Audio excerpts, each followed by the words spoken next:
Robert, väga tasavägine kohtumine poolajaks oli Rapla ikkagi juhtimas väga skoorivaeselt. See kohtumine algas. Millised korrektuurid siis riietusruumis tegite? Mis oli plaan teiseks poolajaks?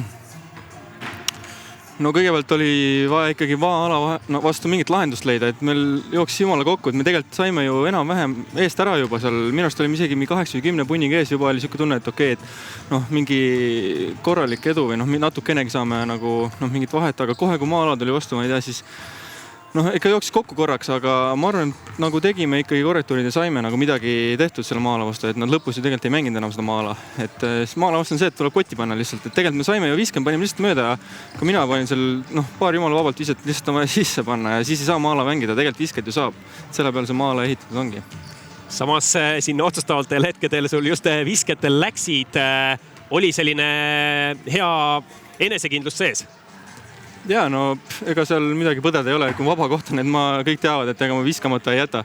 Et küll ma panen need ära seal, jah. Childressi suutsite täna Rapla liidri ikkagi üsna välja lülitada. Oli kindel plaan enne mängu paigas? Jaa, muidugi. Me teadsime, et väga suuresti tema korraldab seda rünnakut neile, et Märt tegi väga head tööd.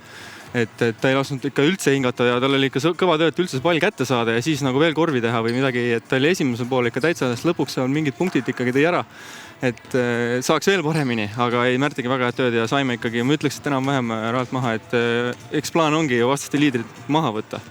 Aga aitäh, Robert, ja edu järgmisteks mängudeks! Aitäh!